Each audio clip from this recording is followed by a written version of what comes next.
we've talked about this most of the day. I really don't want to spend a whole lot of time on this.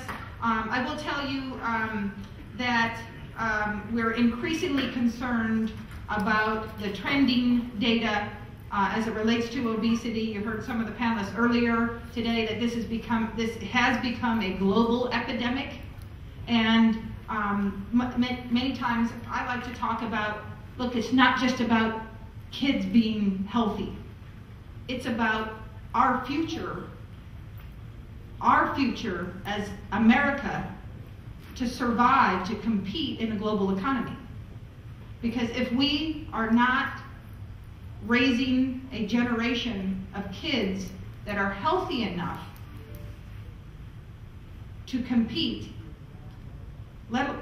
forget smart enough, healthy enough that we can field a workforce in America that will compete globally, we're out of the game.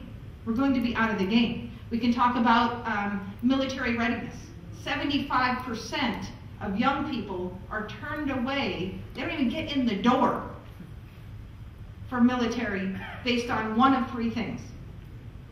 They're physically unfit, and or they do not have a high school diploma, and or they have a criminal record. One or more of those three things. 75%. So you don't think we have a national security issue? Obviously, we can talk about the economy. We can talk about healthcare costs and how that will eat away and essentially bankrupt America if we do not turn the tide. And all of us in this room are the answer to doing just that. So what we're doing is so critically important. Pick a hot button issue, and it comes down to health. At the end of the day, if we are not focused on creating a healthy America, we are not going to be able to compete.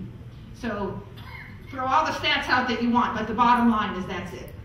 When we have trending data that says kids will not live as long as we do, their life expectancy is not as long as ours will be, that's a problem, okay? And then what about the morbidity rates, okay? So it's not like that we're just gonna live like this and then drop off. We're gonna live miserably longer, okay? So again, we talk about healthcare costs, etc. So quality of life and what technology means to enhancing that quality of life is critical. And I know many of you are working in this area, many of you are concerned about this area. And we talk about quality of life, and that quality has changed in many positive ways because of technology. And we also sometimes demonize technology for helping us sit down more, for helping us be in the car longer, and so forth. But while certain technologies, what I'd say is screen time is only part of the issue. And we've got a lot of sedentary screen time among kids. Like 7.5 hours a day, are you kidding me?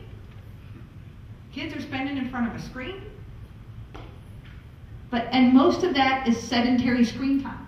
That's TV, that's computer games, that's video games. And again, what we want is more active gaming. But that's only part of the problem. We're building communities without sidewalks and bike lanes. We're siting schools so kids couldn't walk or bike to school if their life depended on it. How many of you walked or biked to school? Okay, yeah, about half. We're building schools without gymnasiums. Did you know this? We're building schools without gymnasiums, or playgrounds, or ball fields. It's insane. Physical education, recess, after-school sports programs are being cut at alarming rates. Absolutely. We're going in the wrong direction in many of these areas. It has nothing to do with technology. It's about our culture. So my goal is to work with all of you to help utilize technology in a positive direction. And again, so what we can control and what technology, I feel, where technology can come in and be positive is how do we create active screen time? I'm pretty sure video games are here to stay. Pretty sure of that, okay? Pretty doggone sure of that. I'm pretty sure the technology that we've been hearing about all day that is throughout this facility is here to stay, and it's going to get more and better and easier and more affordable, and then be in millions and millions and millions of households. And so our goal, I hope, is to figure out how we can enhance that technology to allow us to be more active, to utilize the best of that technology to provide feedback, and we talk about real-time feedback and assessment issues and so forth. That technology is growing, which is wonderful to see. And so those are the types of things that we at the President's Council really want to focus on and work with all companies.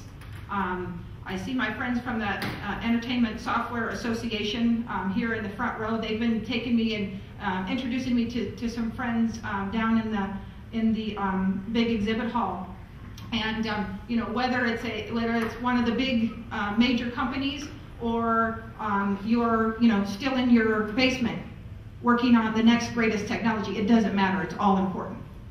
And you know, I think it really matters what we're doing here today. And again, I'm really pleased to be working with Entertainment Software Association. They've actually brought the industry together to create a proposal that we're working together with the White House, with the First Lady's initiative, and so bringing these big companies together to say, hey, we want to be part of the solution. And so that is really wonderful to see. And I really believe it's going to make a difference. Again, you see some of the statistics there. Some of them you may know about, some of you don't. It was interesting to me to see that there's a growing number of women and older adults who are purchasing and playing video games. And so I think, again, we talk a lot about kids and their use, but I think we've got to be mindful of where our adult populations are. You know, we talked earlier today about family time, you know, this kind of resurgence of family time. And, you know, what a great opportunity. How many of you over the holidays played some form of active video game with family? Yeah, pretty cool, pretty cool. So, you know, opportunities to spend time with our families, and, you know, including, you know, my 88-year-old grandmother who was, you know, Wii bowling or whatever, you know, and it was fantastic, along with my 6-year-old. You know, so, you know, what a great experience. And talk about how memories are made, but also, got the kids' heart rates up a little bit, got grandma's heart rate up a little bit. So it's just a wonderful thing to see. So technology, I think, is a big part of the solution. Technology can and should be used to promote healthy living. Investing certainly in the active gaming technology, but also we need your help. We need your help to train educators on including technology in classrooms, including technology in physical education classes. And as part of my job, I get to be out across this country and I see a lot of PE classes, and I gotta tell you, some of them should be cut. And it's sad for me to say. It's sad for me to say, because we have not paid attention. And meanwhile, physical education is being cut. We have not recruited the best and the brightest to the profession, in my opinion. And therefore, you know, you get what you get.